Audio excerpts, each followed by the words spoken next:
Okay, so let's start. So today we're going to talk about how to study for the USMLE. So let's start. So today we're going to talk about and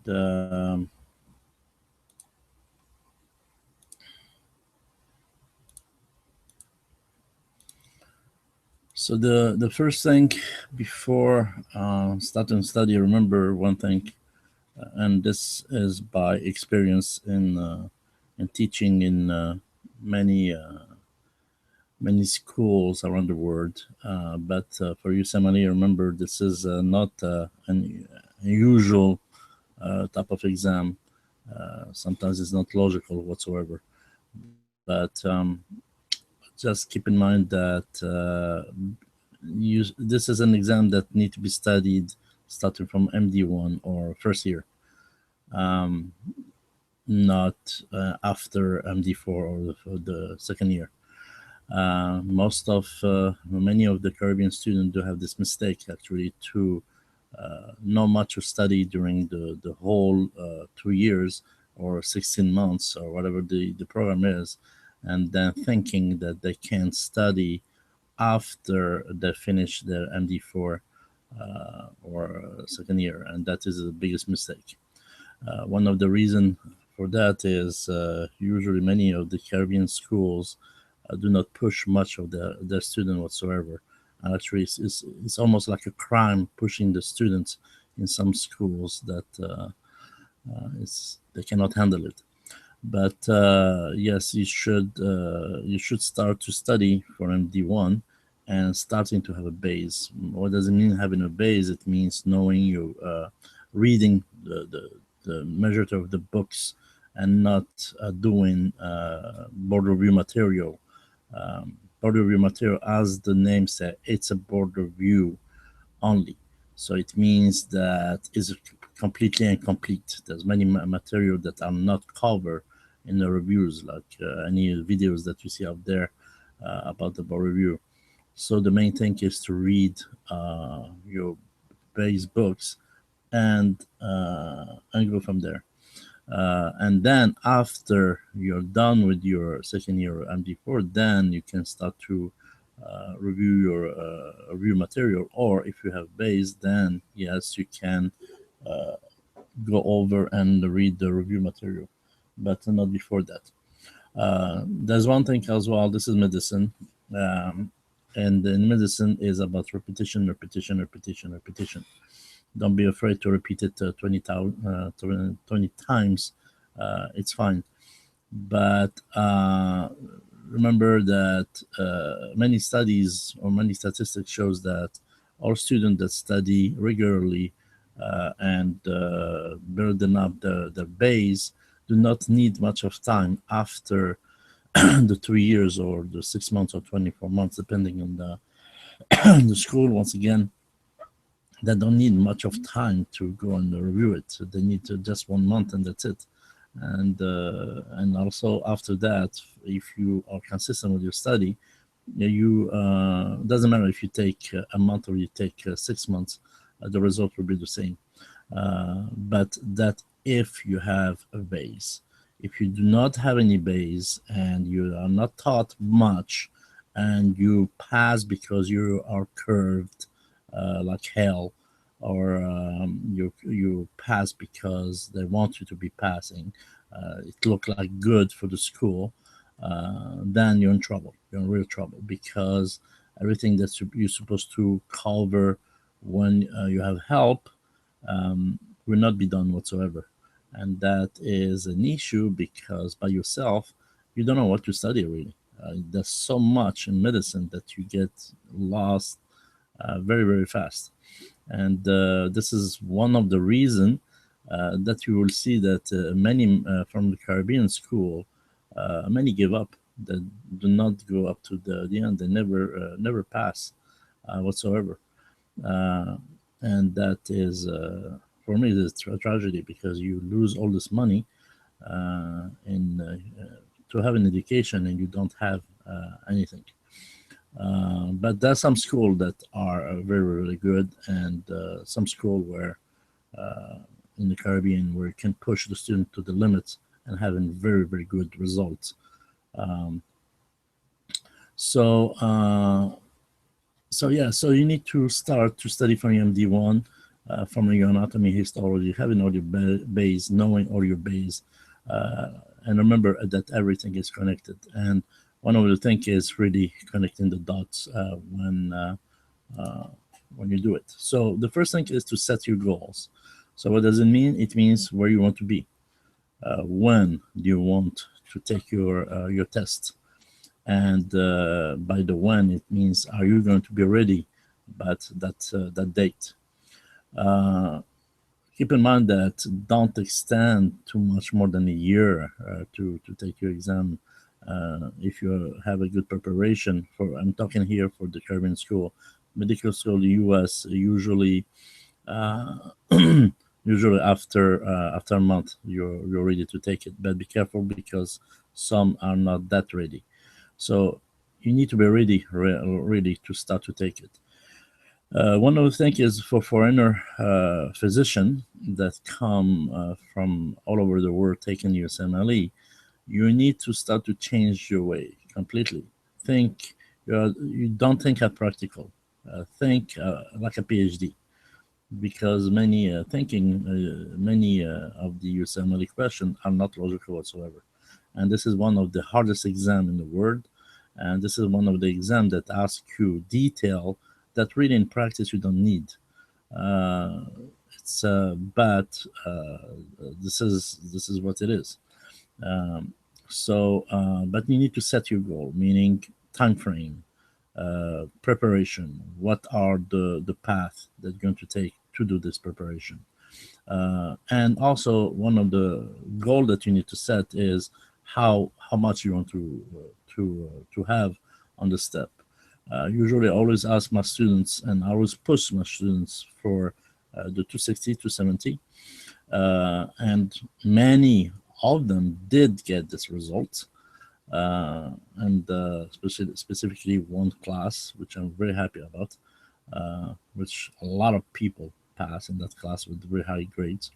But 260 always, your goal is always higher. So you might have 260 or you might have 250, but that is competitive. You need to be in competition for residency. And many residency program actually look for how much you're going to get in step one, more than step two or step three. It's advantage to take the step three before starting residency, obviously, because the residency program love that.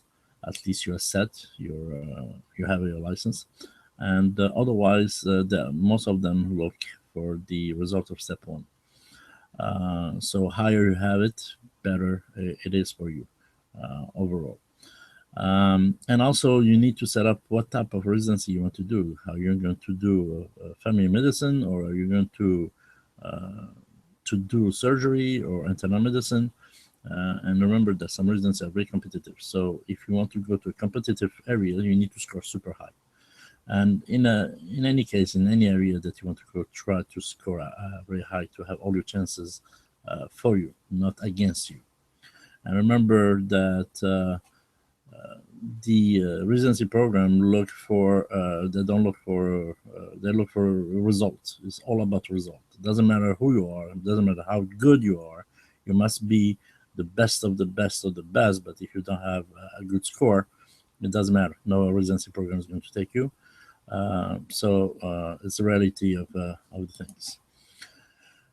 So yeah, so by having your goal, once again, you need to have what is your score, what is the score that you want to have. Once again, clear your mind, and remember that when you're going to start to prepare for this exam, you need to close yourself completely and focus. There's no distraction. You need to do this, well, once again, depending on what school you come. But I'm talking here for people that, physicians that come from abroad, or Caribbean schools students. but or even U.S. medical student. But you need to close yourself, and it's something like if you want to have the 260, 270, that is 18 hours a day of study. And I'm going to show you one of the schedule, but the schedule can change by depending on the student really, and also depending on the background of that student. Do they have a very good background or not? So less background they have, obviously more time they will need to study. Less background they have, less chance they have to, more time they will need.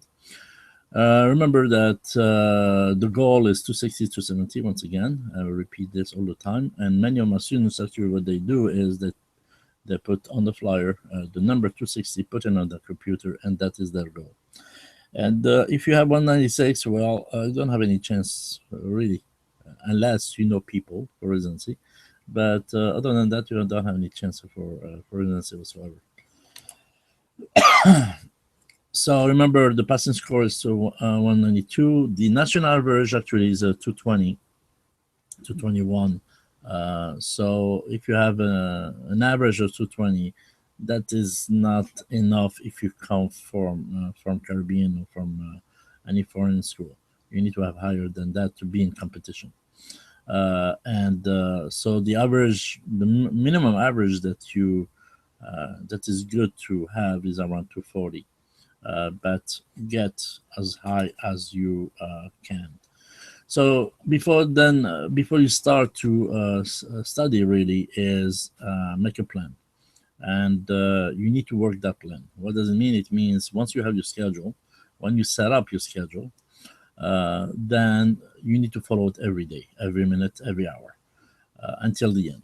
So if you plan to study for 4 months, so closing yourself for 4 months, you have this plan and you follow it, and that's it. Uh, so obviously, there's a lot of students cannot study 18 hours a day. This is why there's many things that you can do within 18 hours, but your focus will be really in the game.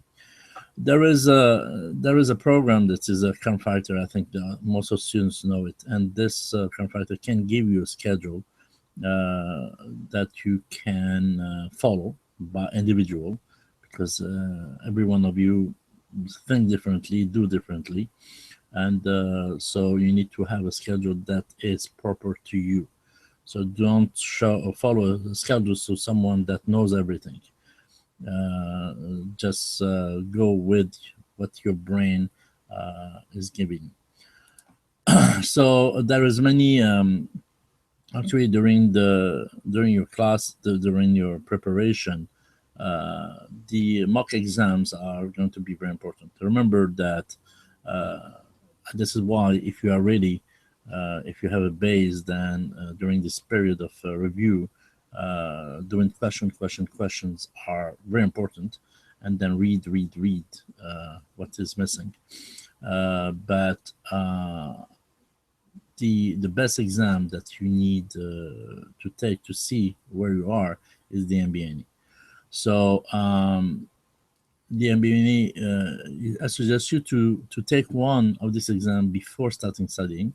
At least you know where you are really in the balance.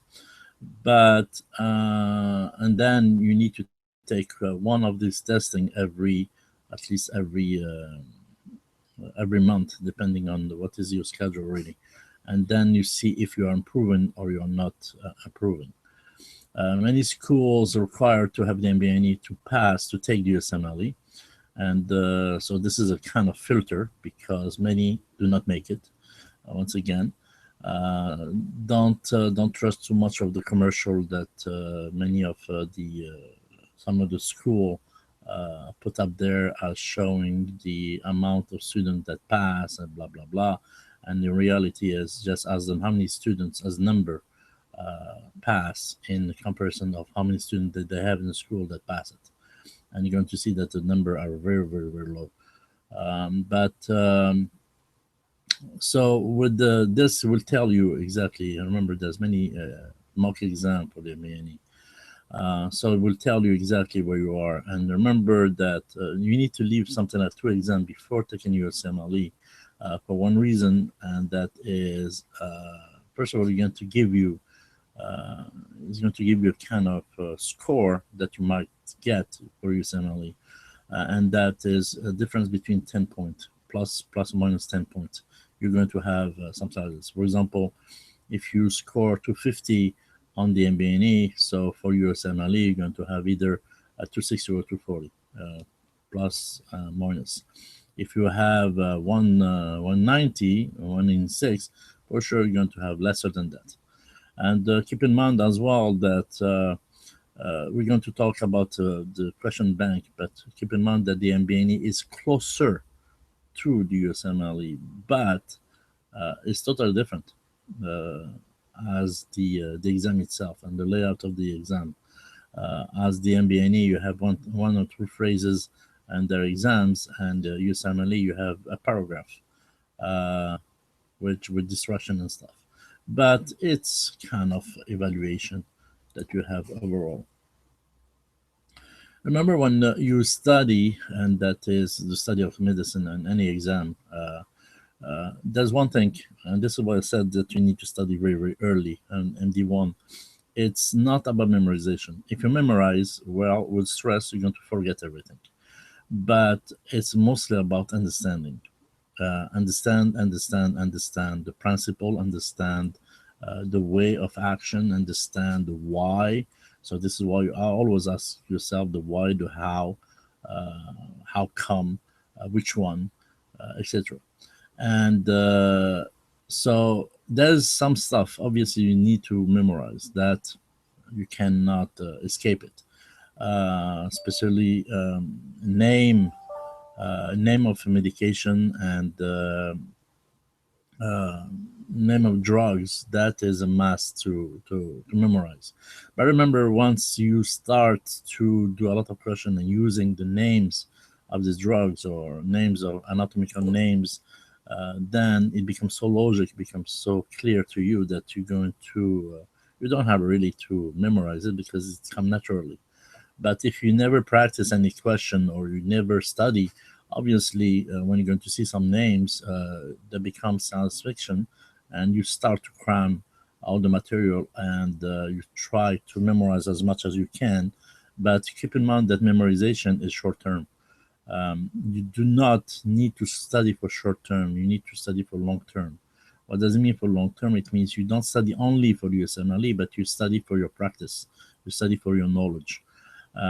So take it as this concept. So if you have knowledge and then you know how to answer questions and you know how to connect the dots, and that is the most important. This is what a lot of students do have trouble with, is the connection of the dots. So if you know how to connect the dots, everything goes back to normal.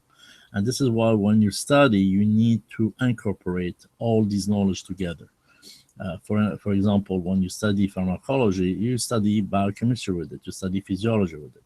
When you study pathology, you study physiology, physiopathology, anatomy, biochemistry. So all these are intricated, genetics. So this way, there's a way of putting all this together.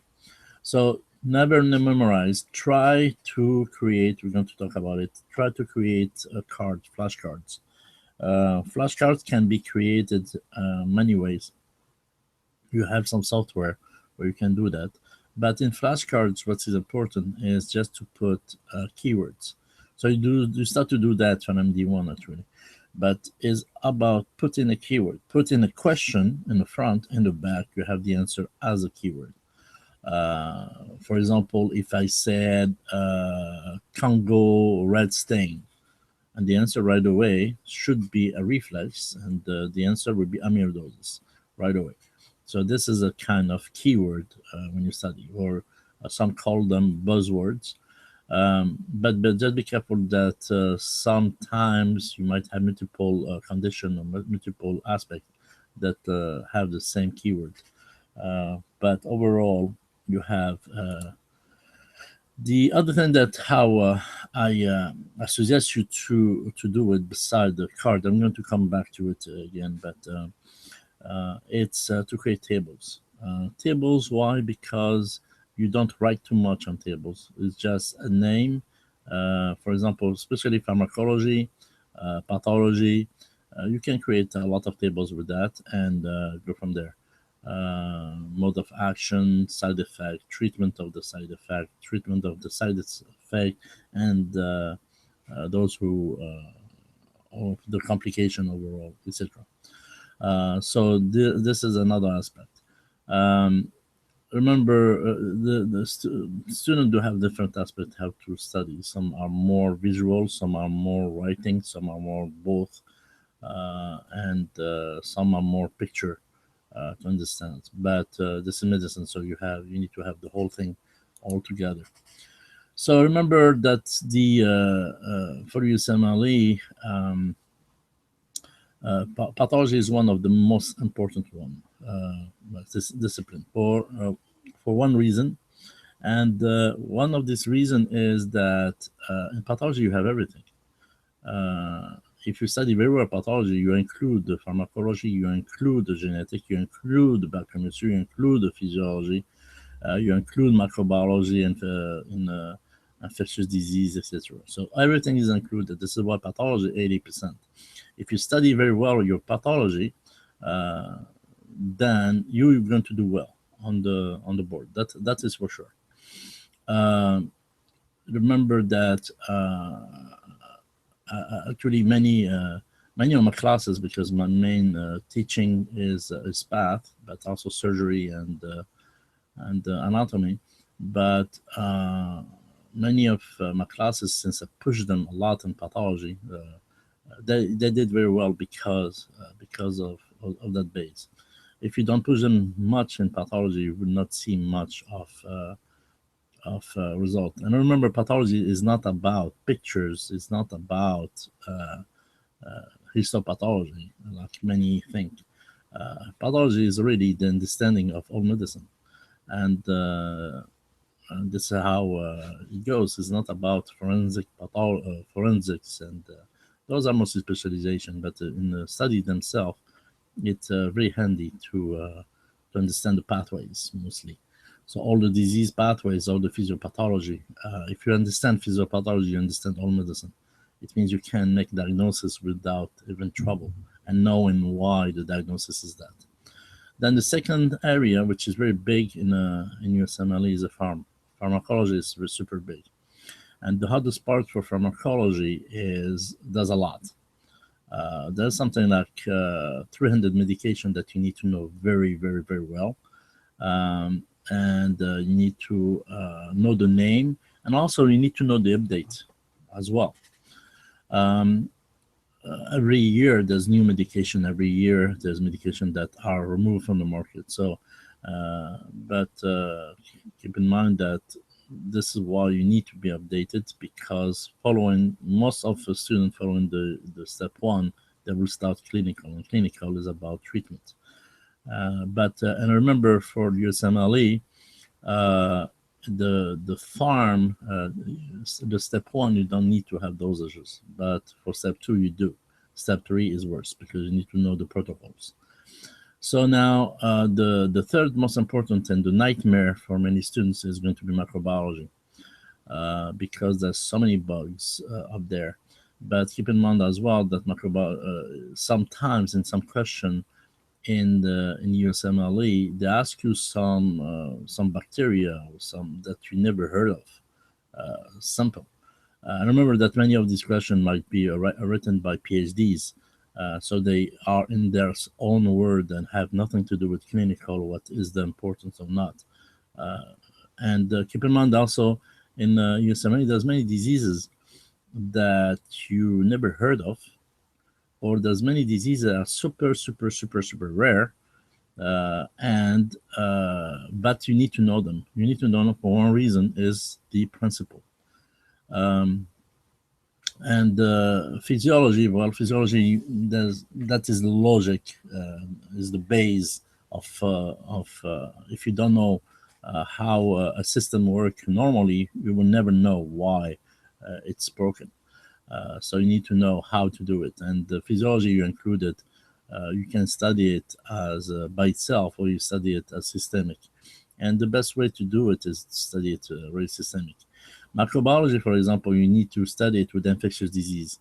And as well, so it means that when you do infectious disease and look at the bacteria, you need to know the classification of bacteria. You need to know the subgroup of bacteria. You need to know the stain, not only bacteria, but all the infectious issue of it, or the microbiology issue of it. And also, in microbiology or infectious disease, antibiotics, antibiotics, antibiotics. Remember that antibiotics is given every year. You have a lot of resistance, so this is why antibiotics are important, and there's a lot of new antibiotics out there. So update yourself on this. Then, so the way that I'm suggesting everyone to study would be as a systemic, put by organ, but as is done in many schools. But there's a lot of Caribbean schools that do not do it systemic; they do it by discipline. But and it doesn't matter. But the best thing is to do about systemic. One of the thing before doing systemic, you need to have your base. So meaning you need to know your biochemistry, physiology, and stuff like this, and then you repeat it again when you do the systemic. But the best way to do it once again is studying by system. And the most important system are the cardiovascular, because number one killer. The renal is very big. Uh, there is some teacher that teach it in 3 days. I don't know how they can teach renal in 3 days, renal pathology in 3 days. I'm very amazed about that. Cardiovascular in 2 days. These are there's a lot in them. It's impossible to do it. Then you're going to have the pulmonary, reproductive, endocrine. Endocrine is interesting and straightforward, but this is how the systemic will be studying. A lot of students do have a mistake because they didn't have a good course most of the time. But many students forget behavior science, and behavior science is big in USMLE. Every in all aspects of it, as which in step two will become psychiatry. But here is showing you the all the psychiatric issues, and also the milestone of kids and stuff like that. So, and there's a lot of question, and these most of the time the question, behavior science question, might be abordable or very easy to get. So don't miss them. The other thing that a lot of students forget to study or do it at the beginning and never review it again, epidemiology. Epidemiology are very easy point, and in um, all your blocks, you're going to have a few questions about epidemiology. So don't lose 10 points because you didn't study it. There's on the first 3 pages about it. Know them. Know these 3 pages. Know your formulas and know what does it mean. And one thing that I suggest you is every Friday, well, lock yourself for 1 hour or 2 hours and review it. Review epidemiology again and again and again and again. Win points. Don't lose points. And remember what makes the difference between someone that has 260 and someone that has 196. It's the extra knowledge and the extra point that they gain because of these small courses like epidemiology and behavior science. Well, behavior science is not a small course, but these are points that you can get without any problem. So many talk about the horizontally and vertically integration of the review, and meaning is mostly introduction of the questions as the base of knowledge. So and that is all the basic, knowing your mechanism, knowing your concept, knowing the foundations, and this is what is taught in many schools by now. The medical education changed a lot. Remember that health maintenance, prevention are very big as well. So do not and as many times many answers for many questions are going to be prevention as the answer. What is the first treatment for any disease is prevention. And this is why the health department all around the world, in each country, expend billions of dollars just for commercial and promoting preventive medicine. Typical example, for example, the mammography for breast cancer. That is one of them. So know all these type of preventive measures. This as well can get you easy points, and sometimes this will break you. So know the risk factors because they're always the same risk factor. They're always the same manners how the disease is going to start really. So the way of thinking, usually this is the step that I always teach students how to think. When you look at the question or when you study itself, follow this four steps because it's always the same thing. And if you have it in your mind, then it's going to be very easy for you to recognize and to make diagnosis overall. And the main thing for you as a physician is to make diagnosis. So always define yourself. Always defining yourself. For example, if you the typical example that they give usually is, let's say, 38 years old female that comes to the office for. So already you define yourself here. Age of the population, it's a female, 38 female. Already you need to have what can be the disease that a 38 years old female might have. So remember, the first thing can be pregnancy, it can be UTI, it can be endometriosis, it can be pelvic inflammatory disease, it can be breast mass, it can be autoimmune diseases like lupus. So this is defining yourself. So now the other thing is, uh, this patient came for what? Came, for example, for diarrhea. Okay, so define what is diarrhea first. What does it mean, diarrhea? Is it a real diarrhea or is it just a loose stools? And then what type of diarrhea? There's many type of diarrhea. Um, so and then as defining yourself is when, how long, is there blood? There's no blood. Is it bothering the patient? Does it put the patient in emergency situation or big dehydration, or doesn't put the patient in big dehydration? So those are all defining yourself, and every time, obviously, is to put your mind is it an emergency? Is not an emergency. If it's an emergency, obviously the treatment that you will answer will be different from if it's a chronic condition. And also, is the treatment will be symptomatic or the treatment will be curative type of treatment.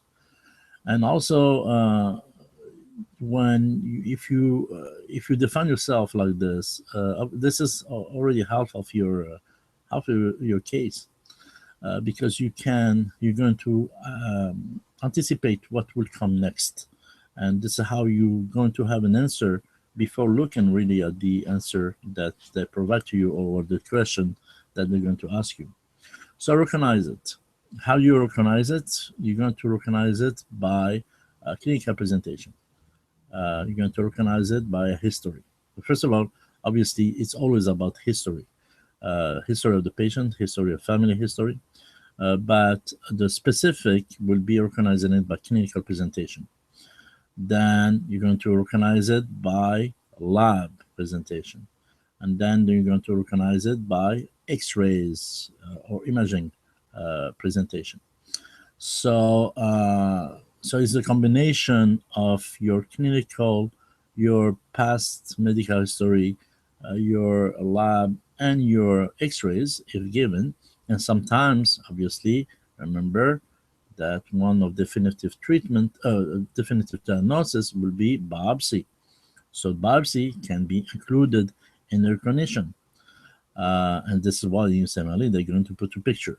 So what are the pictures they will put you will be biopsy pictures, That will put you X-rays, or they're going to put you some graph if it's a lab, and those aspects you need to know. It's not some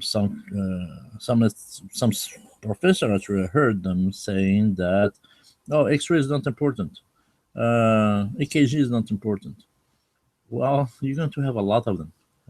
X-rays for anatomy, X-rays to make the diagnosis, X-rays uh, to as an investigation.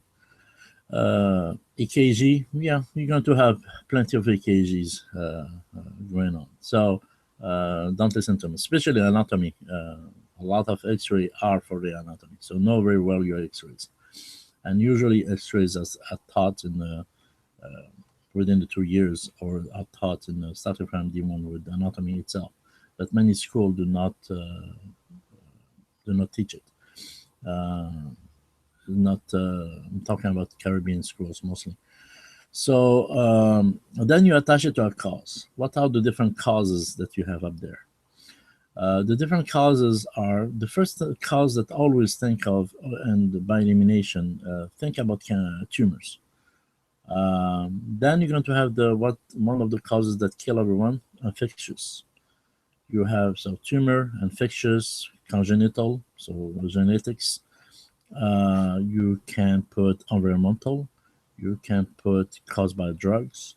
You can put so all the major can be metabolic.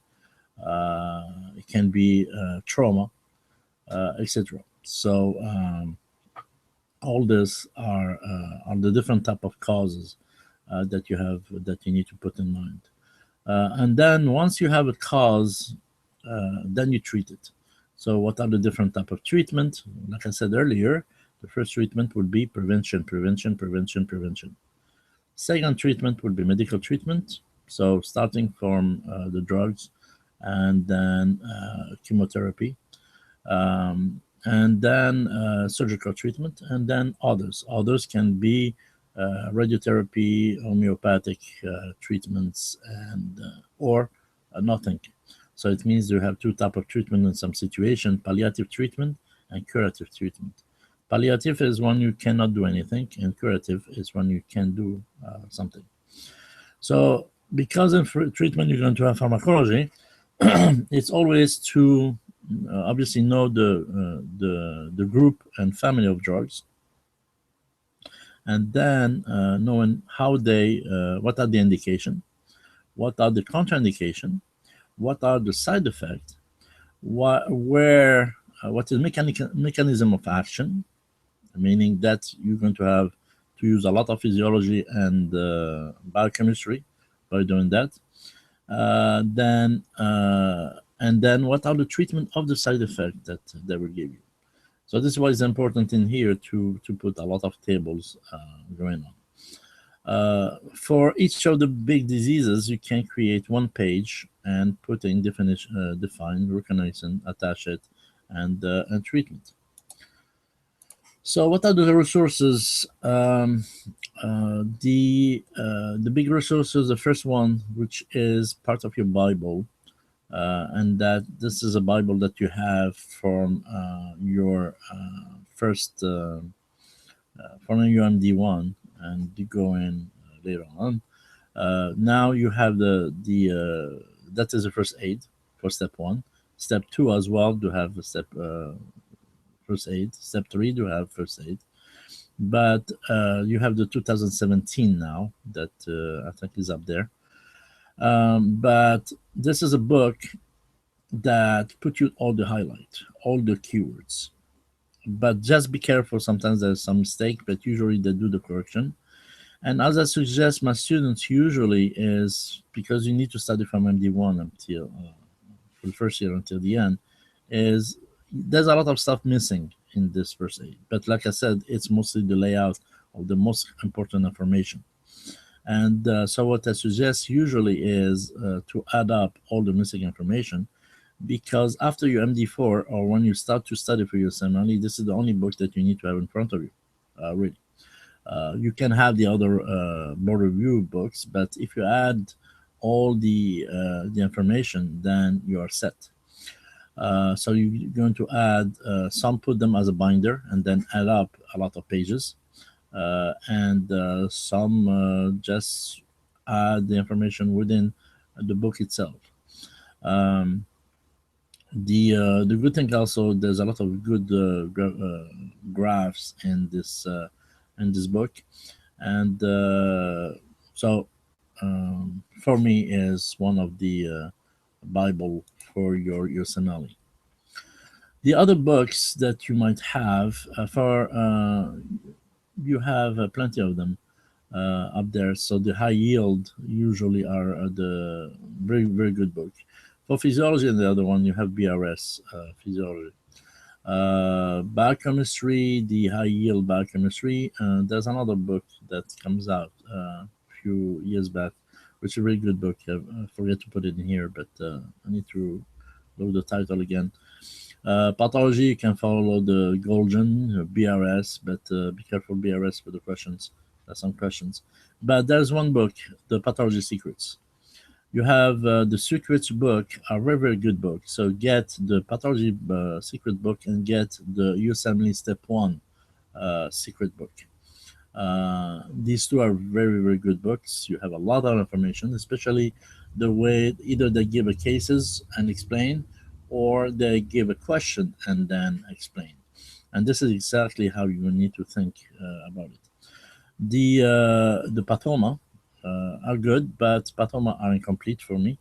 And what pisses me off sometimes, and students laugh about it, is that they use this book during the pathology in class itself, which I always say this is for board review, but not for forming a heaven base in pathology itself. You can use my PowerPoint. Usually, my PowerPoint are uh, very detailed, and you have all the information. If you follow my PowerPoint, you don't need really any book. Everything is there. I try to make it as complete as possible. And in my webinar that will come up, I'm going to do the pathology with everything, physiology and everything too. So it's going to be really complete. So then for the microbiology, you can use, remember that first aid, you're going to use it for everyone. But the microbiology made it simple. Or the macro cards. Macro made it simple is one of very good book that make it, since microbiology is very detailed. They make it very simple. There's also a kind of videos about scratching, scratch microbiology and scratch pharmacology, which I liked as well. It's but it's not everyone that like this type of animation. So depending on you, really. For immunology, I suggest you to go with NMS Immuno Review. These are very good book. The Kaplan Farm cards are good, or the Katsune book are very good for farm. In class, you can use Katsune from when you do the pharmacology right away. And these are very good book. But be careful, don't go with the big Katsune because you're going to be lost. Just go with the review one. So Kaplan do have very good book as well, which are the Medessential.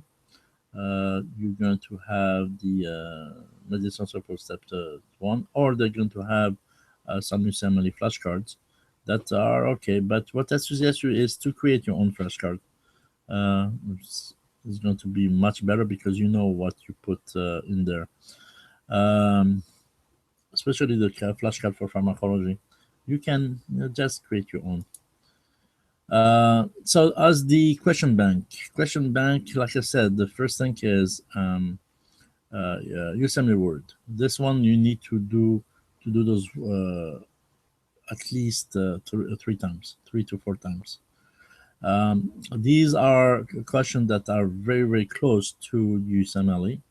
And obviously, when you do a question, I'm going to talk about it later on, but when you do a question, it's not only doing the question, is to understand the question, is to connect the dots about the question, and to ask yourself what type of question they can ask me. Uh, Usually, I always suggest to do difficult questions because harder you start, more when the question become hard, is going to be easy for you. Uh, if you don't do it, if you do it simply, then the problem is you're not going to do good answer for USMLE, because USMLE you have different difficulty of question, but some of them are very hard, and that is the difference. Contrary from many formation, many schools where I'm talking here, Caribbean as well, where they do not allow a difficult question whatsoever. What they allow is easy question to pass, but teach yourself and start to train yourself to do hard questions, and then do the easy one time to time, but do the hard questions. And always when you do questions, you need to ask yourself why you did not answer them correctly. You didn't answer them correctly because you did not understand the question whatsoever. You did not answer them correctly because you did not know what answer to choose. Specifically, when you have two answers that are almost correct, one or correct. So, which one you're going to answer them? You did not answer the question because you missed a word. You did not answer the question because you did read it too fast. Yes, you need to learn to teach yourself to read fast, to think fast, and to act fast.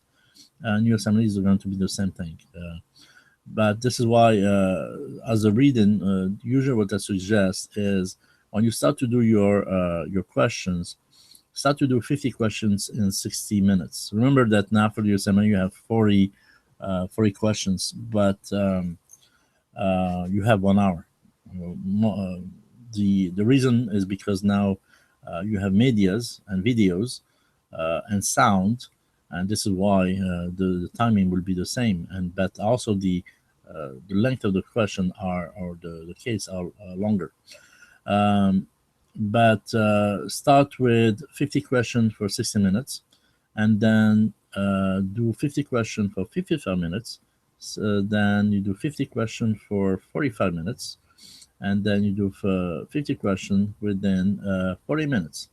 And that will, more you do this, more is going, because remember, you have another factor that apply for the USMLE is going to be stress. So you're going to be stressed. So if you teach yourself doing faster stuff and stressing yourself, then it's going to be something that you are trained with. So it's not a big problem.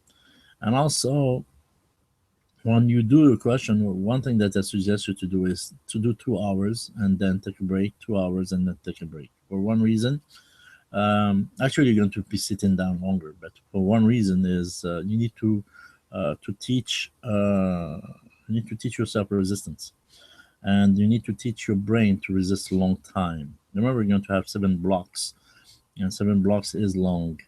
This is why when I was doing a cross-sell bar review, usually we start at 9 and we stop every 3 hours, non-stop. And at the beginning, it was so hard for them, and then by the end, that started to be easy, but not any problem. But you need to try yourself doing that, because you're going to start okay the two first block, and then the third block you're going to hit the wall. Don't do that. But remember, when you do your question, usually what you need what you need to review first, because these are questions that you're going to redo again. But the first thing that you're going to do is by asking yourself, like I said, why you didn't answer them. But then you need to read the explanation that are given to you. But also you need to go back to the book and reread the whole chapter. More you're going to read it, more you're going to master it, and more you're going to master it, and more you're going to see stuff that you didn't see before doing questions. But remember, what I suggest usually everyone is that in the morning uh, you read, in the afternoon you do questions. Uh, That is something that is very important to do. Uh, the Usually for the USMLE Word, I suggest that DMD4 to start to do that, um, and but not before that, because they are a bit more complicated than the rest. So now the second bank is the Kaplan Q bank. These as well are very good questions, are very challenging questions, and actually there's many questions in the past that came back in USMLE, and they are very challenging. I like them.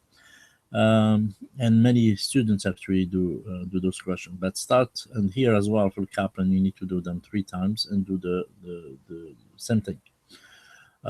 So now the for MD3, actually from MD1, you can do the RX questions. The RX question are the question for first aid. These are very easy questions, but it's just about practice making exercise for your brain.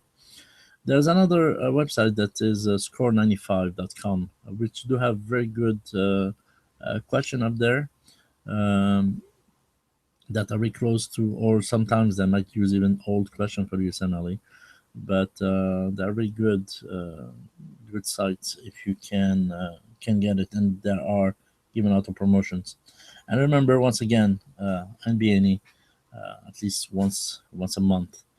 So it depends how close you are to take USMLE or not, but it's a must, and leave 2 of them before doing it, before taking your test. So the review program up there, there's many review program. Obviously, I'm going to start my life review program pretty soon. I don't know when exactly, but it's in process. For now, I'm doing the webinar, as you know, and so there's many of them, either online or not. Doctoring training, which for me they look like boring. There's one course that I like is from Dr. Lyon from Baker. This course is a 1 week, and what he does is going over questions and asking the questions, how to answer it, and how to deal with those questions. I'm going to include this in my review program. Um, for you that are registered right now, we're going to go over some questions, probably next week, uh, and pathology questions, and see where you are. I did already sent you some easy history review exam that you need to then try to do it within 40 minutes and send me the answer. And some of you as well, I'm going to send you a group of questions for 4 hours, and try to do them in 4 hours, non-stop. That is a training for resistance, and to see where you are really in your study and weaknesses. Uh, there is another website that everybody knows by now, Cram Fighter, which is a good application to follow your schedule.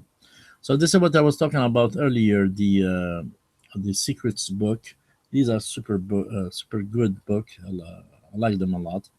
Sometimes I take them as reference in my teaching. But at the beginning, it was the guy that did this book scored super high, and he applied them. So the pathology is a must to have. Step 1 is a must to have. You can have also clinical anatomy. Remember that anatomy, you need to study it as clinical. You don't study it as descriptive. Descriptive is good for mostly the x-rays and stuff. But other than that, what is up there is clinical aspect of it. Descriptive is good for surgery, is good for dissection, is good for school, but for USMLE, clinical anatomy is a must. So the made it ridiculously easy. Clinical microbiology is super good book. I like it a lot. And you have others like the pharmacology. You have the pathophysiology. You have the pathology one as well. That is up there. Um, and physiology. But for those who do have trouble with microbiology, I suggest you to go and review the the Med Easy clinical microbiology. Um, there were another one that was step one specifically. There's another one step two, and the step one is good as well. It's a German doctor that wrote it because she struggled to take USMLE, and then once she passed with high score, so she shared everything. The other book, as the sources are the rapid review. Those are typical board review books, meaning they are incomplete. It's just the high yield material. What you need to know, what are the high yield. So remember, anyone that is going to study only high yield, uh, most of by my experience, most of those students are not going to score above 240. Usually, the limit will be 220. And this is why I always said these are review books. These need to have a base, not just a review book. Um, so my biggest book would be the Rubin for pathology, the big Rubin. Otherwise, you can have all these books as the review. Remember, BRS, be careful because some questions do have mistakes. But other than that, the non-Golgi path, comprehensive review, and or the Utah web path that many professors take question from this. These are good to train the brain to think fast and to do fast. But the main source, remember, Heward and Kaplan. I'm putting together actually a set of bank questions that will be available much later on in the review, but because it takes a long time to write questions. But just remember one thing: practice question, practice question, practice question, practice question as much as you can. But once again, you need to get a base. And don't cram. Just go and do it. So now, remember in these few years back, a few years. Now in the USMLE, you have a lot of medias. Like I said, um, you have heart sound, lung sound, some physical exam that are included. Well, uh, endoscopy that cannot be included, but mostly heart sound and lung sound and clinical presentations. So these are small videos, and so you need to be. YouTube is very helpful to have all these programs. There's other program that can help with this. Usually, this is a training, especially for heart sound, lung sound. You do that in PDI or physical exam, and so you need to be able and you make sure to recognize the heart sounds from the normal heart sound to the abnormal heart sound. So similarly to lung sounds.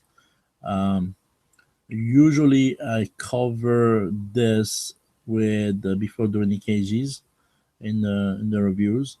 I might do this probably next week or the following week.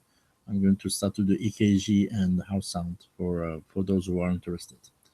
Um, so I mean, next week we are January 5th, so count 2 weeks from now. I will post it on my on the website and on Facebook. So the schedules, like I said, the schedule is individual. Yes, I will. I will include this in. It will be a separate course, like X-rays, and during the cardiovascular, I'm going to put some EKG, but the EKG course by itself would be by itself. because it take when I when I did this review in Curacao, it took us at least 6 days. But the only difference is we were doing the EKG itself with the machine. I had a machine.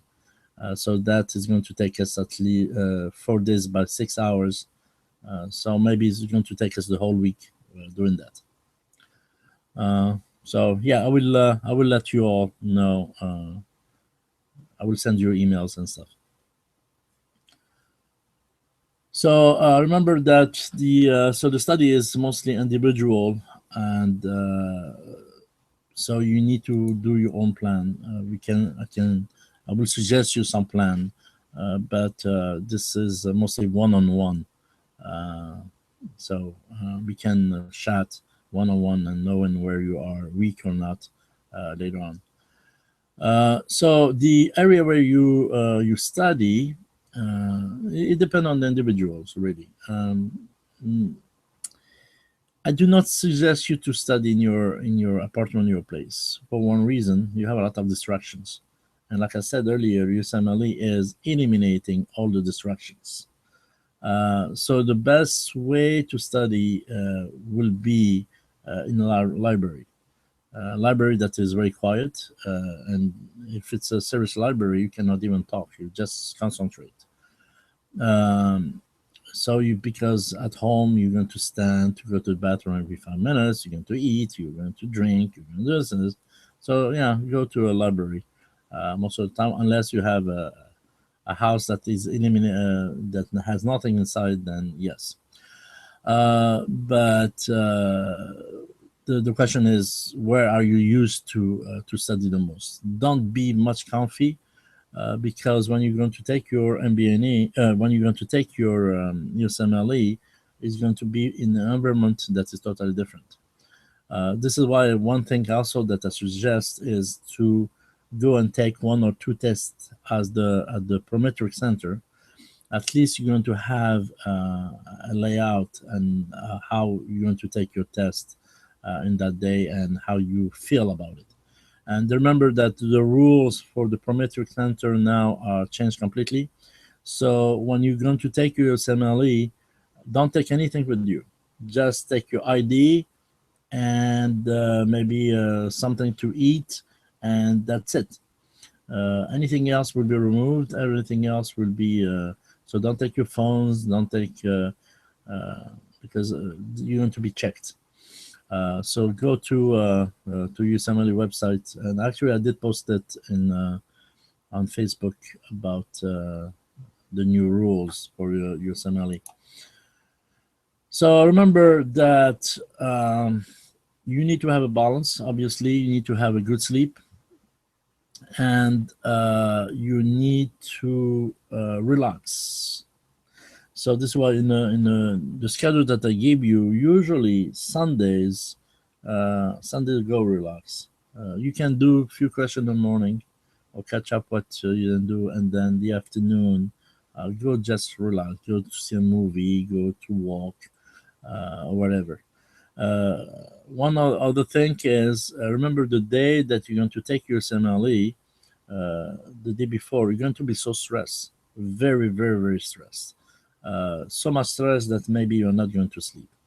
And be careful for that, because I know some students that are super, super, super good students.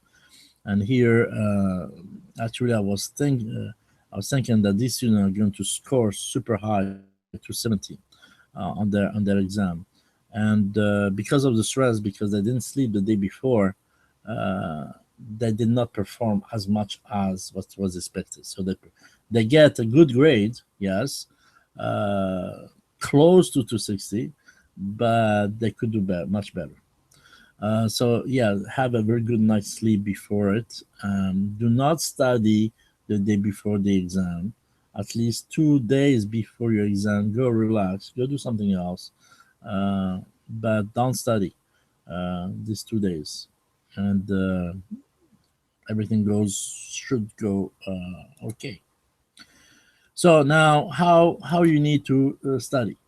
So meaning, this is the one of the problem that I in I'm teaching now for maybe something like 30 years, and I'm teaching the USMLE for the last 17 years. But before that was mostly surgical teaching for resident and externs. But these are the different steps that I'm talking about.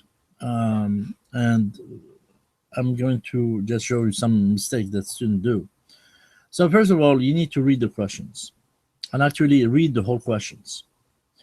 Why is that? Because there's many institutions that tell you, read what is the question that you're going to ask, read the answer, and then go to the case. If you do that, you're going to lose a lot of time. And sometimes you're going to be confused, and sometimes you need to go back to the question again. So this is why just read, start to read the question from the beginning up to the end. While beginning up to the end, don't jump to conclusions, because if you jump to conclusions, you might answer it incorrectly. So do not jump to conclusion. Read the whole thing. Highlight the all the keywords and talk to yourself. You can talk to yourself when you practice at home, or just talk to yourself. But during the test, talk to in your mind. Uh, so when you read your question, the first thing is actually you're going to start to set up differential diagnosis. You're going to set up the pathways in your mind, and so you need to understand what they ask you. You need to understand the case, and to understand the case, it's by doing a lot of questions. Actually, if you do 10,000 questions, that would be marvelous. But also, one thing that I suggest actually everyone between 6 p.m. to 8 p.m. And I do suggest this to my students during the class, is to read cases. Why reading cases is important is because, and reading the latest cases, for many reasons. First of all, you're going to learn how to read long paragraph. You're going to think when you read these new cases, because new cases are not the question that you're doing, and it's pretty close to reality. And also because it's reality. And also when you read cases, you're going to have the new labs. You're going to have the new treatments, new side effects of treatments, and there's many discussion, a lot of discussion about the case. So this also make the connection within your brain, and you're going to understand better when you read the cases. It's like you see that in real life, so it make a bit more sense to many students. And actually, there's some question that for USMLE that are based on real cases. They will not tell you obviously which cases, etc. But for example, New England Journal, there's a lot of cases that when you read USMLE questions or cases are very similar to those. So read cases as much as you can, between 6 to 8, at least 2 or 3 cases a day would be more than enough. And if you're still at school, start to read cases early. Don't wait until the end. Uh, and then you understand your case, you start to put everything in order of importance. For example, if I said 80 years old female, I'm not menses is not important, because 80 years old female do not have menses whatsoever. So you don't think about those. So that is order of importance. So, but if I say 80 years old female that is bleeding from her vagina, then yeah, that is the order of importance, because the first thing that click in my mind is going to be on the endometrial cancer until prove otherwise. So the prove otherwise means that in your case you're going to have stuff, you're going to have information that lead you to this diagnosis or lead you to something else. But also remember that many time for the USMLE question, you're going to have a case that is about something, but the question that is asked has nothing to do with the case of what they're going to ask you. But if you know your pathways very well, if you know how to connect the dots, then it makes more sense on what to answer it. And this is what I said, connecting the dots, meaning knowing your biochemistry very well, knowing physiology very well, knowing your path very well, knowing your lab very well, etc. So you can take notes from the actual question, how what is all about, and then you look what you know, what you don't know. So here, it's when you do your practice, you do that. This is what I said earlier. Ask yourself why you didn't answer your question.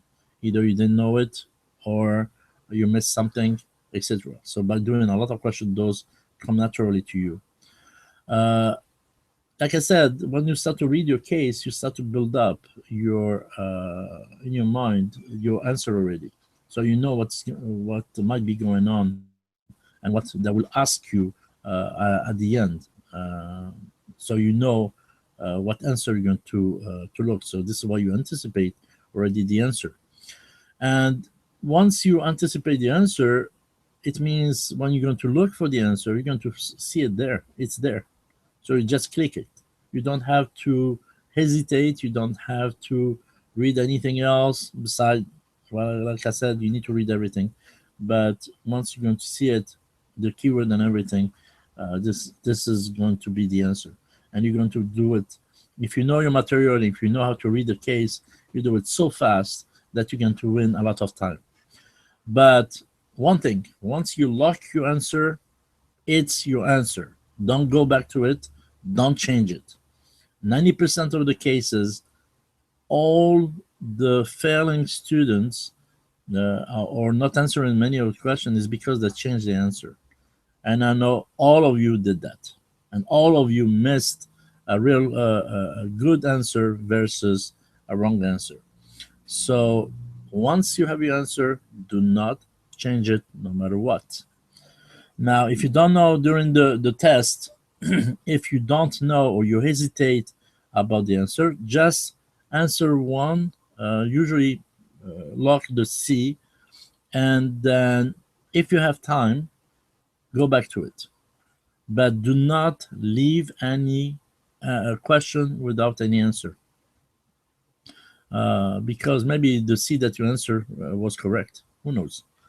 But remember, all questions need to be answered. And if you read fast and you answer fast and you know almost everything, then the good thing is that you're going to gain a lot of time. So a test of 60 minutes, you can finish it in 30 minutes. Or let's say 40 minutes.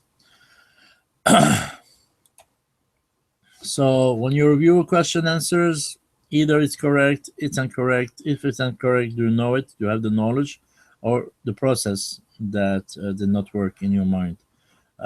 So now when you read the explanation, you're going to see the process. But remember that this is always the case. Even USMLE is the same thing. Sometimes you have good questions and you have bad questions. So most of the bad questions are going to be eliminated. But remember, a question goes through many people, and these questions are very much analyzed. So normally not. But even up there, there's bad questions and there's good questions. And remember, when you answer a question and when you do your questions, don't guess. If you guess, it means you don't know it. Simple as that. If you don't know it, go back to the book. And you're going to notice a lot of people are like that, will be like that. But keep in mind as well that many people study with questions. Do not study with questions. Questions are the help to know if you know your stuff or you miss something. But many people do not open any book, and what they do is just doing question, and memorizing the answer. And at the end of the day, these are people that will not know anything whatsoever. So they're just losing their time because that will not pass whatsoever. So don't guess, know it. If you know it, you have the good answer. If you're guessing, you might have a chance, if you're lucky, to answer correctly. But most of the time, it's going to be the wrong answer. So Go back to study material like if it was the beginning. Don't hesitate whatsoever. For example, this is a case. Sometimes the way that you need to do the question, sometimes the cases are going to be very helpful. Short answer can be very helpful as well. Why? Because your brain need to be trained. Your brain need to have the connection. And remember how the memorization and the brain work is simply you're going to have the first time you have one path of some neurons that are there and they're not connected between each other. So when you start to see the first time the material, then you start to have connections, but the connections are going to be very weak. Then when you look at material a second time, the connection becomes a bit stronger between each neurons. So you create a kind of a pathway now. Now you read it third time, you know it already. The pathway is there, so you're going to answer it. You might hesitate a little bit, but you will answer it. If you read it fourth time, fifth time, and you do a lot of questions, the pathway is there. So you look at it, you look at a keyword, you know exactly the answer. It becomes a reflex. And this is exactly what we want. We want you to have a reflex when you read your cases, when you have the informations. Not hesitation, not I don't know, not maybe. No, it's this is it, this is for sure. And you can even give the reference where you found this type of answer if you know very well your material. Um, so that is super important. This is why you need to repetition, but also you need to have a base. So, for example, in here you have a 38 years old woman. So, what is the big information here? It's a woman. So, don't tell me prostate cancer, for example. So 38 years woman, once again, what are the problem? OBGYN are the biggest problem. Uh, the autoimmune disease are going to be the other problems. Usually at 38, you don't have much of cardiovascular, but you can have varicosis. But sometimes you have cardiovascular problem. So you need to list what are the most common problem of a young woman. What are the most common problem of elderly women? So elderly woman who is going to be what? Is going to be cancer, breast cancer, endometrial cancer, malnutrition, depression. You're going to have Alzheimer. So Alzheimer, you're not going to put it in your diagnosis in this case because she's young. So what is the information? How I define myself? So she's a 38 years old woman that has a congestive heart failure. So already we give us a diagnosis. So when I see congestive heart failure, what is the first thing that comes to my mind is caused by what? What for how long does she has it? Does she has complication or does not have complication? So it means in your mind is already what are the different type of complication of congestive heart failure? What are the causes of congestive heart failure? Um, and the other thing is how long means it will tell you if it's a congenital or acquired a type of issues. So now, so this is a woman that congenital heart failure, so probably she has dyspnea, probably she has pulmonary hypertension, probably she might have a risk of having a pulmonary edema, she might have a risk of having embolization, and specifically that they tell you that premature ventricular contraction and repeated episode of ventricular tachycardia. So now my thought is, in this case, uh, does she has this type of issue a long time ago? Is she treated or is it a new onset? Sometimes they will give you this information, sometimes they will not give you information. So here is understanding what part. It's understanding as a base what is congestive heart failure, what does it mean premature ventricular contraction, and what does it mean ventricular tachycardia. And remember, ventricular tachycardia will depend how much. tachycardia that she has, that she has 140 heartbeat, or that she has 230 heartbeat. Is it a VTEC as emergency VTEC or not? And remember that univentricular tachycardia can lead to syncope as well, so loss of consciousness. So if it's premature ventricular contraction, what does it mean? It means that maybe there's a blockage within the conduction that creates her there. Maybe surgery can help or not. So now that I have all this in mind, what is the next in my case? So she has her blood pressure that is normal. So she has congestive heart failure with the normal blood pressure. So at least she might not decompensate. And there's no murmur. So it means there's no valvulopathy going on for congestive heart failure. So it means that this can be cardiomyopathy caused by viral infection, or it can be cardiomyopathy congenital. But there's no murmur. Her heart is markedly enlarged, obviously, because she has congestive heart failure. So what is the risk of congestive heart failure? Is angina, is mostly MI. So this is why you need to do, what is the next step? You need to do a coronary angiography. And it's totally normal.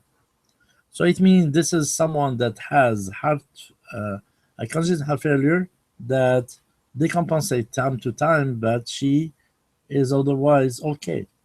So now, what is the most likely diagnosis? So first, that comes to your mind, a young woman that has heart failure, cardiomyopathy.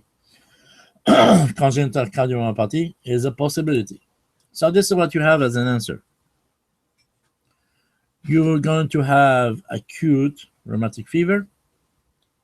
So already you didn't think about any acute. In this case, nothing tells you that she has an acute rheumatic fever, but remember that acute rheumatic fever are one of the most common causes for valvulopathy. So one thing in your case tell you there's no valvulopathy, and that is there's no murmur. So that eliminated. Already in my mind, I have already cardiomyopathy. So this is what I'm going to look as the answer. So congenital fibroelastosis, not for congenital, for congestive. Concentric pericarditis, no, because you can hear the sound and there's no that additional sound on the auscultation. Myocardial infarct, no, because her angiography is normal.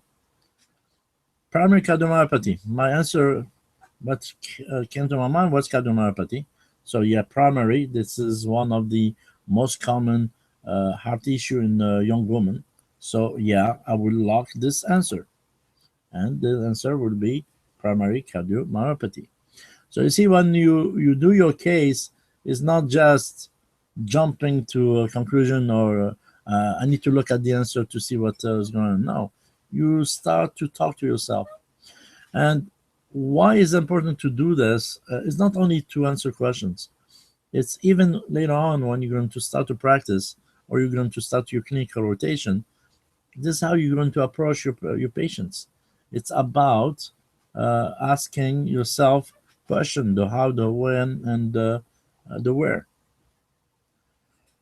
For example, in this case, you are the one that you're going to answer it.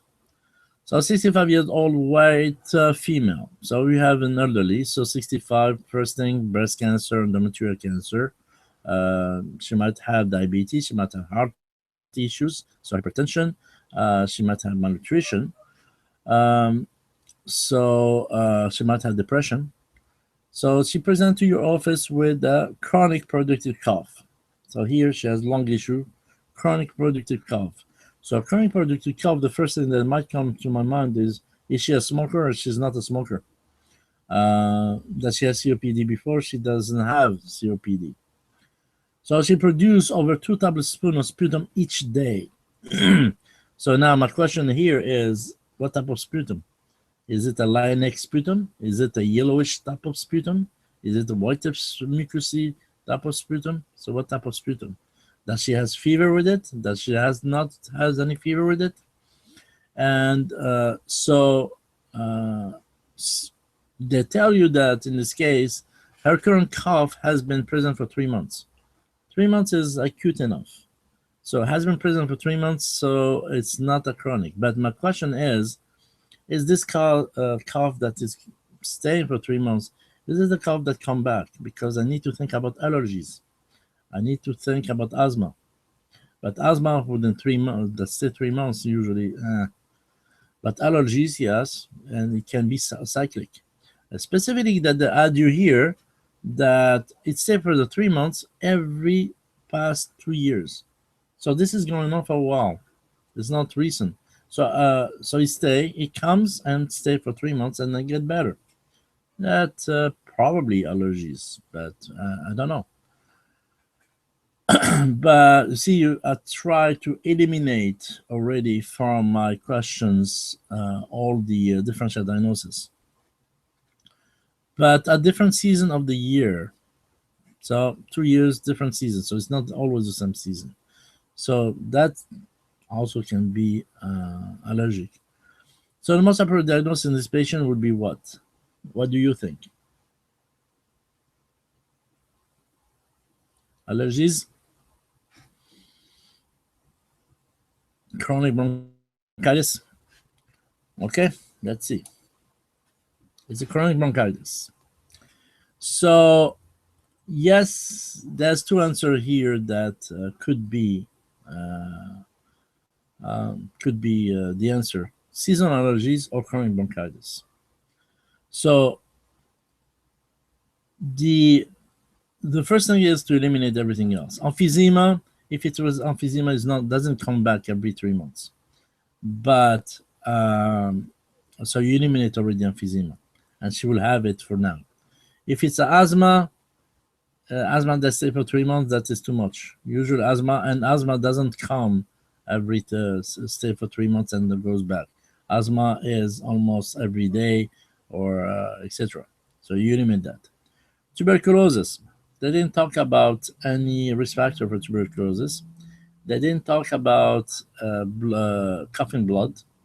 They didn't talk about losing weight.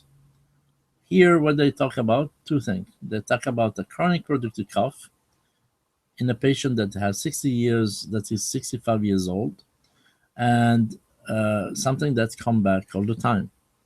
So now, if it was seasonal allergies, usually with allergies you have asthma. Usually with seasonal allergies, you're going to have your eyes and you're going to have your nose drainage.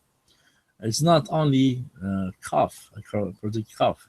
And the other thing is, when you have allergies, you might not have 2 tablespoons of sputum whatsoever. Tablespoon of sputum meaning that this is a productive cough. A productive cough is mostly bronchitis. So this is why I said, in this case, was it yellowish or is it not yellowish? Because I was thinking about a bronchitis. And since she has it as chronic for 2 years, so the best answer here would be the chronic bronchitis by elimination of everything else. So you see, sometimes it's a little bit tricky how you're going to think about, but you need to use all the data that you have in your case to make a diagnosis. So in this case, I even put you the answer, but so you have an adult that present persistent headache.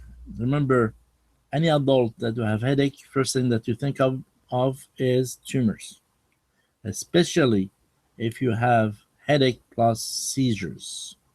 That is tumor anti-proof otherwise. What is the most common cause of malignant tumor of the brain?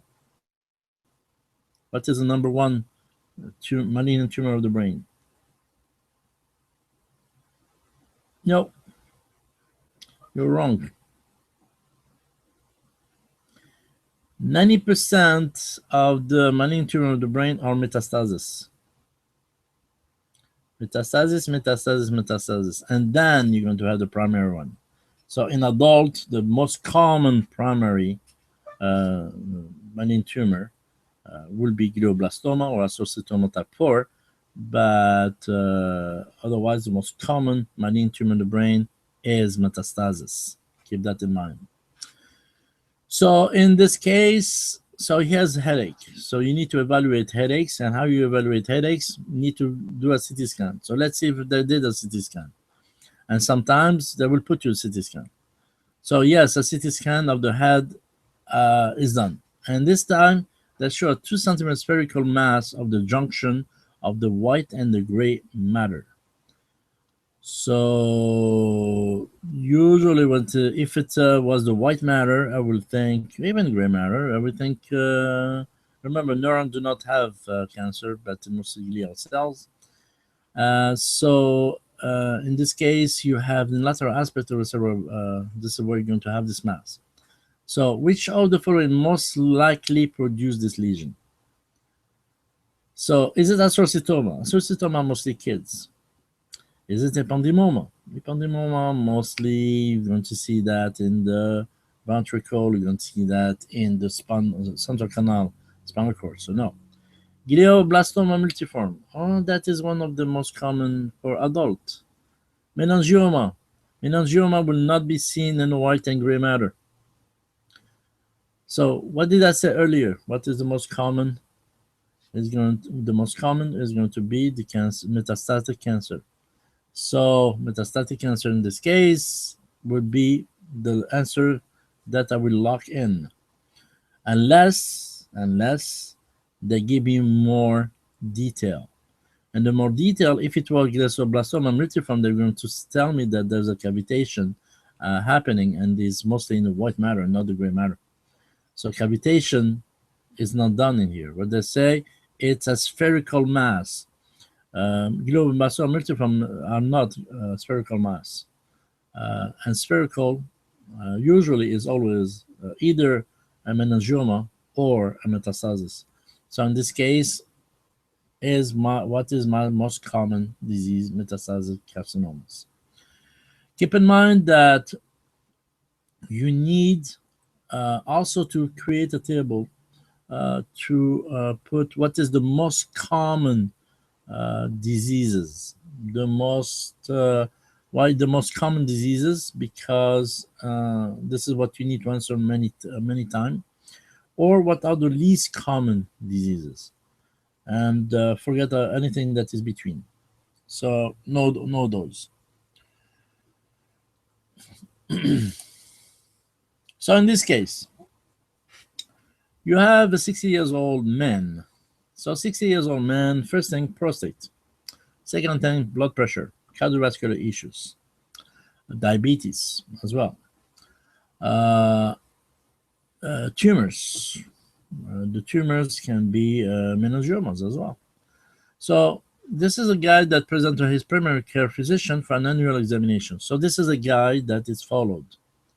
So what does it mean is followed? It means any new thing can be seen and can be diagnosed pretty much early. So he has a history of hypertension. Like I said, 60, for sure he has hypertension. Does he control with diet and medication? So it means diet and exercise by themselves are not working. So like I said yesterday for the lab, you need to know all the medication about hypertension and the side effect of them and the indication as well. So he has felt well. He has, however, noticed for the past 10 months a non-resolving small bump on his face that occasionally bleed when he scratch it. So this is something that is constant and bleeding when you scratch it. So first thing, usually any lesion that is chronic, that bleed when you touch, is cancer and to prove otherwise. So you need to prove that it's not cancer in this case, or maybe it's cancer. So this is a guy that is a banker, does not spend much time outdoor. What does it mean? He might not have melanoma, but he might be very sensitive to the sun, but had a frequent sunburn as a boy. So that is a risk factor. So sunburn means what? Means three things. Either you can have squamous cell carcinoma, you can have melanomas, but in here they don't tell you that the lesion is dark, or it can be basal cell carcinoma. At 60 years old, what one of the most common cancer of the skin, beside melanomas, is going to be basal cell carcinomas. So this is something that I keep in mind. Maybe this is the answer. So the examination reveals a 0.6 centimeter flesh colored papules, flesh colored, with telangiectasis vessels. So there's a blood vessel. So that is a little bit more and more towards malignancy. A roll age and slight central crusting located on the cheek. So there's a picture. Which of following is more expecting progression of these lesions? So this is the lesion. So crusty, see the border. This is not a melanoma. It's eliminated. This is not squamous cell carcinoma because squamous carcinoma you have ulceration in the middle and extension. This is probably basal cell carcinoma. And yes, basal. So what is one of the characteristics of basal cell carcinoma? Basal cell carcinoma do not metastasize. So they stay local. So these are the options as the answer. And I want you to answer this question.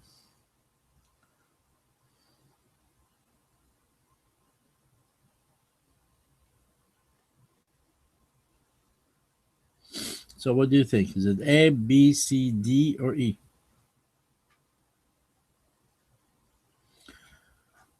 So you think C occurs within the epidermis and has no malignant potential. But if it's a basal cell carcinoma, it's already malignant, no?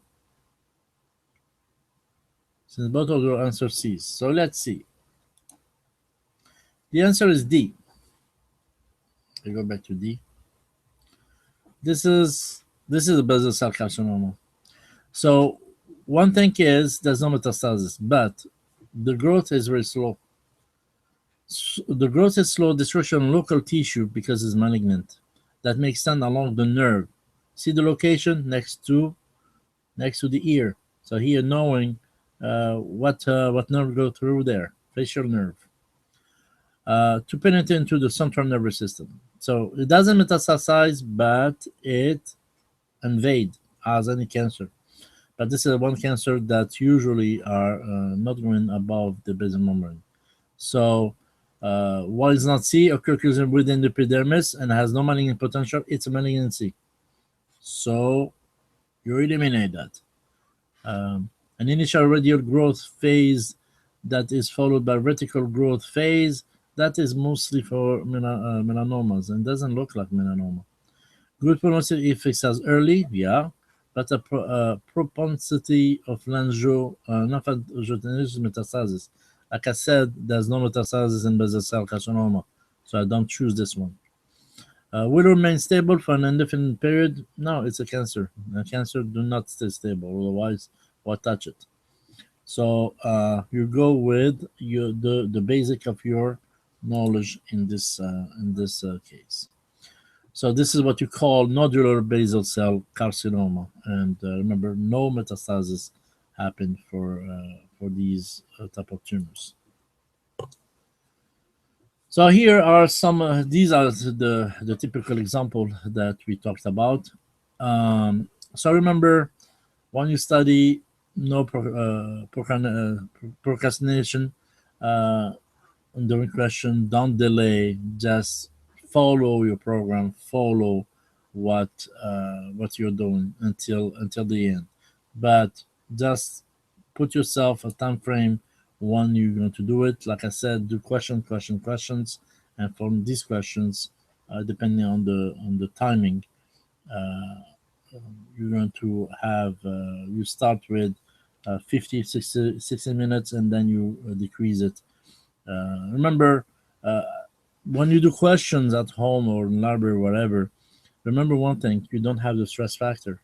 So if you score 30 on 50, this is awful. This is not good.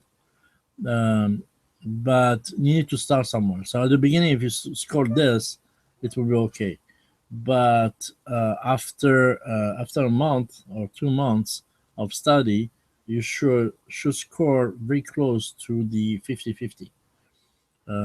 Let's say in some, let's say 45-50. That is a good score. 48 on 50, but no lower than that, because in USMLE with the stress, you're going to score lower than that. The stress block you everything, even stuff that you know very very well. You're going to say to yourself, I know this, but I forget about it. So, but more you do questions, more you read, and more you get better. Already, I bet you today, if you have these type of questions for USMLE, I don't think you're going to miss them, just because now you know how to process them. Once again, we're going to do a lot of questions like this. Block of 10 questions, and going over the answer more we go towards them. So get all your information, get where you're going to take your SMLE, and I think there's some school like CMU that they need to take an MBNE before taking USMLE. So at least it's an exercise before that. So this is how you're going to create your flashcard. This is an example of flashcards, and trust me, flashcards, because you do them yourself, you're going to memorize better. And one of the things about flashcards is it is always good to review them before going to bed. You take 20 flashcards and go over them. So you do this, and then you're going back to them after 2 weeks and go over them again until they are in the brain as a reflex. So here, for example, in the front, you put what are the drugs that induce lupus. In the back or within the card itself. But if you create PowerPoint, for example, you can just doing the clicking. Some prefer paper, some prefer there's some software once again that do this. But then here we have the list of all the drugs that are going to induce you lupus, and these are there's more than this type of drugs that create lupus, but those are the most common one, the most high yield one. So these are the ones that you need to stick with.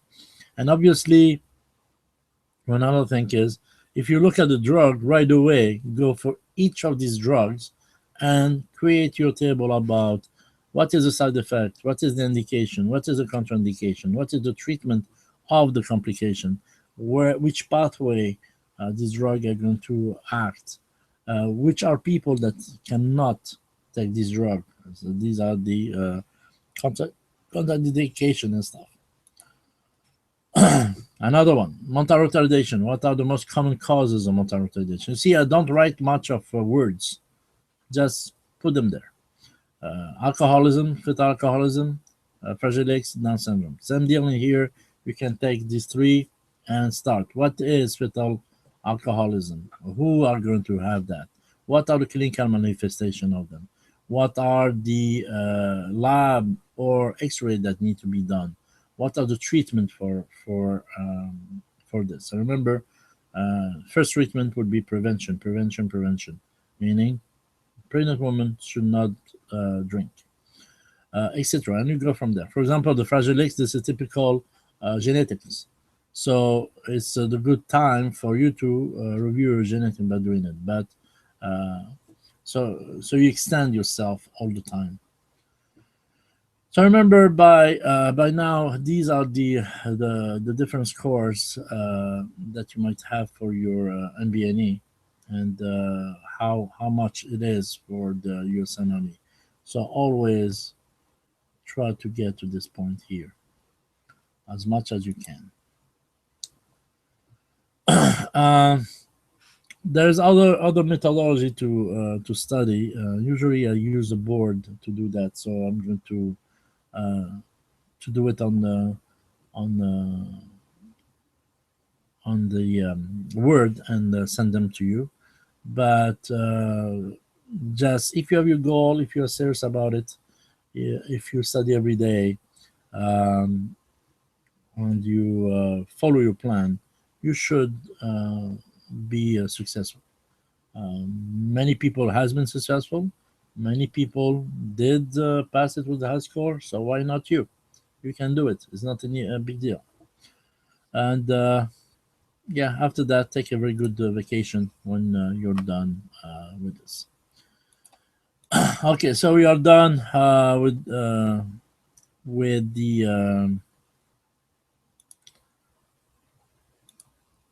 the board review. Let's take 5 minutes, and then it's going to take us maybe 20 minutes to do electrophoresis, and I will be done for the day. Okay, so see you in 5 minutes.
Okay, everybody's here.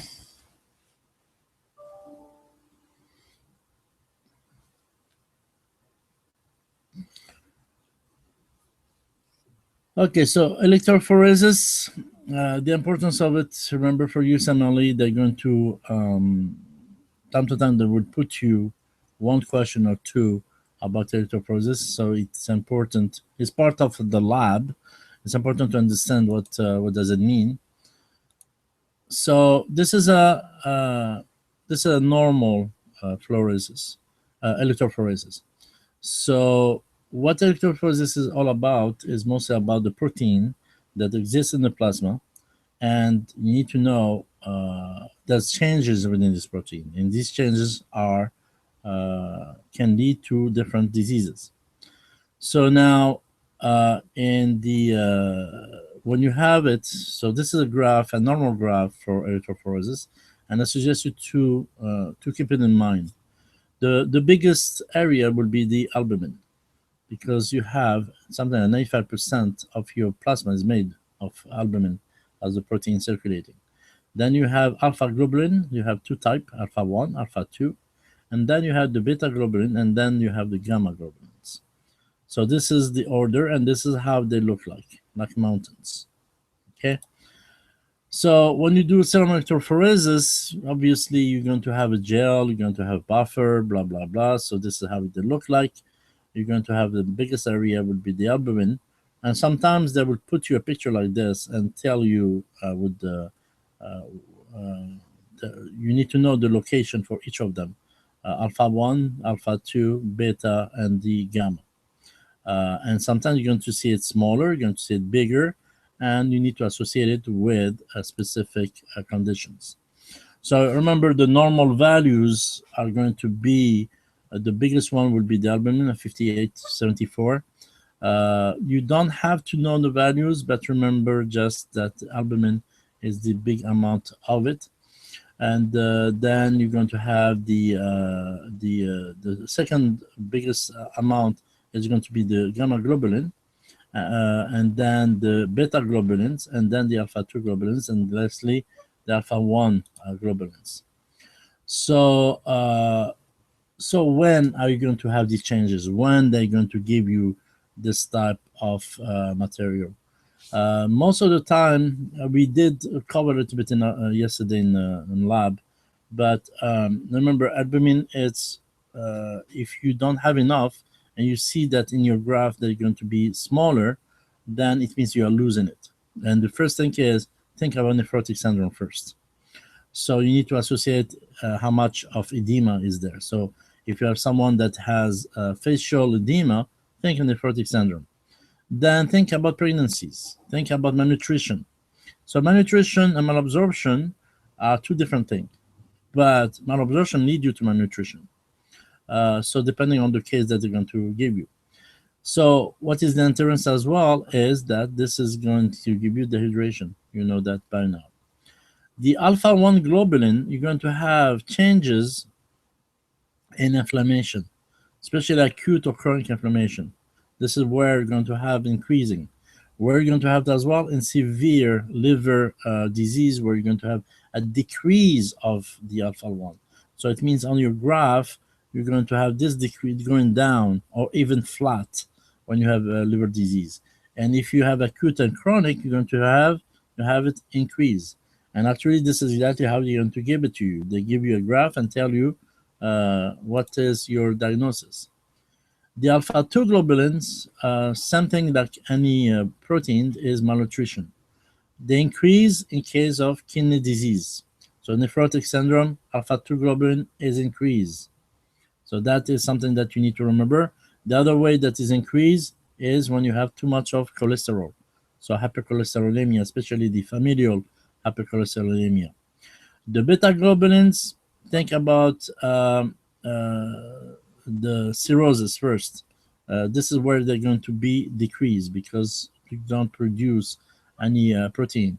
But they're going to be increased, as seen here, all the autoimmune diseases, all the chronic inflammation, all the cirrhosis, you might find them super increased. Especially think about lupus and rheumatoid arthritis. This is what they're going to give it to you. So the gamma globulin now, one thing that you need to think about first is the M spike. In the gamma globulin, you're going to have a kind of M spike. I will show you one of the graph. M spike equal multiple myeloma anti-proof otherwise. All the cancer, usually you might have that an increase of the gamma globulin, but for USMLE, the one that they're going to give you for the M spike would be multiple myeloma, which is the Benz-Jones protein. Remember that.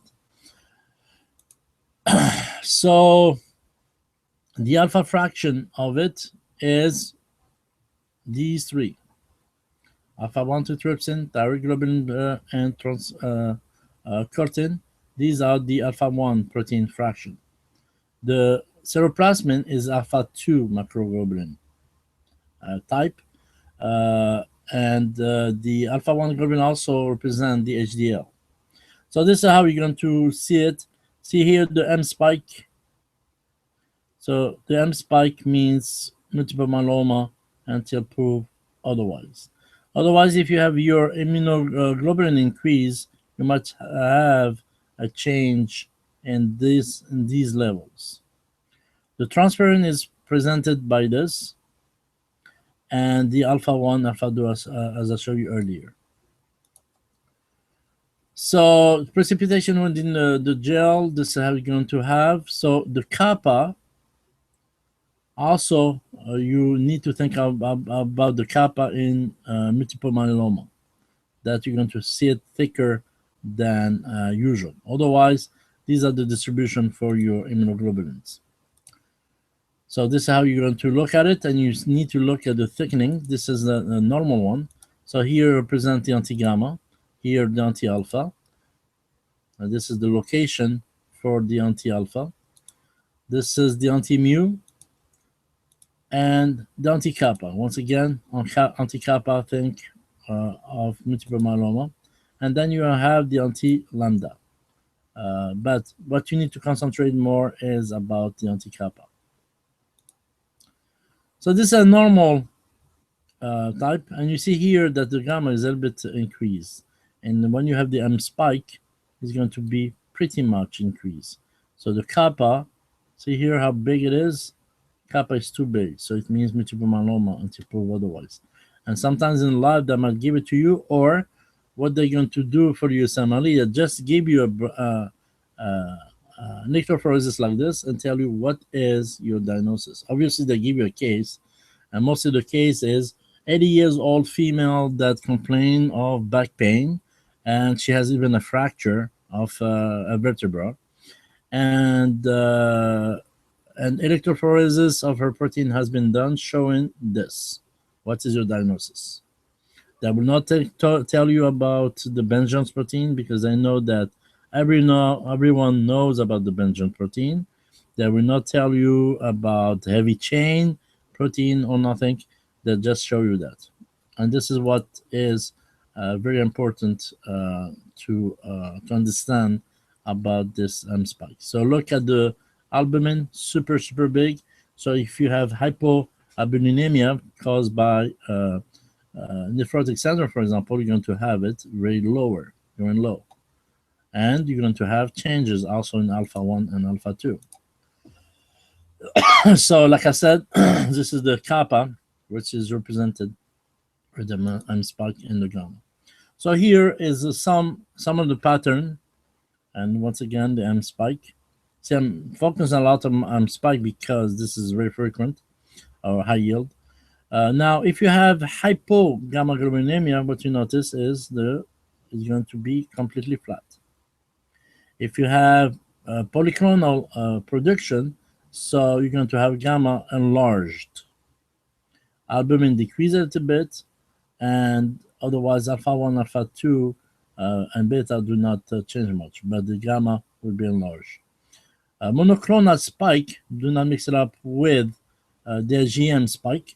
GM spike are going to be much taller than the monoclonal spike, and this is how it's supposed to be. So nephrotic syndrome, once again, you're going to have albumin that is going to be low if you compare it to the normal. But what you notice is the alpha 2 and the alpha 2 that will be spiky. For example, in this case, this is a case that someone that has SLE with the nephrotic syndrome from it, and the excess of loss of the protein, and you see that the alpha 2 globulin are super high. In this case is a liver disease. What you notice, alpha 1 spiking a little bit, alpha 2 spiking, but what is mostly spiking is between beta and gamma. Globulin are super increased in this case. This is someone that has, it's a 46 years old male that you have liver disease from alcohol abuse. And in this case, you have beta and gamma globulin that are almost mixed together. This is what you call the bridging, what you call beta gamma bridge or bridging of the globulins. This is an example of someone that has acute inflammation, and this is someone that is 42 years old. If you compare to the normal, so the alpha 2 and beta are going to be spiking, and the gamma will be almost normal. Even alpha 1 slightly increase. So the clinical presentation for this one, this is someone that has high fever as 40 degrees Celsius, and from a pneumonia and pyelonephritis, so is in bad shape. So in this specific case, you're going to have the gamma globulin that are slightly decreased, and alpha 2 globulin that are pretty much opaque. So every time you see gamma alpha 2 globulin that is increased like this, think about an acute inflammation. But mostly read your case first and then jump to conclusion. Alpha 1 antitrypsin, what you notice, alpha 1 is flat. This one as well can be high yield, and they can put you a graph like this after saying that someone has a pneumonia or problem with the lung or pancreas, and then they put you this, and the diagnosis is evident. I'm Spike again, and this is it. What you need to know about the electrophoresis. So I will email you about the when I'm going to start the pathology comprehensive. It's going to be probably in 1 week. I think next week, if you are interested, next week in the morning, I might do X-rays, and then we go from there, because it's important to know the X-rays before starting really path. So X-rays, and so we're going to do it like we are doing right now. So from 10 to 3 o'clock we do X-rays, and EKG we will do it the following week. The sound and EKG. It's too bad that you don't have a machine to do it, but we're going to do it. So next week, starting from Monday, I will send you a schedule. Starting from Monday, we'll do X-rays for a week, and then following week we do EKGs. And I think following week we're going to start path around 6 p.m. my time, 6 p.m. Eastern time, and we go from there. And also I will, before starting path, I'm going to do it just for the members, the clinical presentation in cases, meaning you need to know what are the clinical presentation for each of the organs that will help you out when you have a case, to know what is the diagnosis really, and how to think. For example, one of the aspects of the case is fever. So you need to know by how much fever to say if it's viral, if it's bacterial, if it's parasitic, if it's cancer, etc. So this is something that we're going to discuss. It's free for members, so you don't have to expend money on it, and we go from there. You have any questions?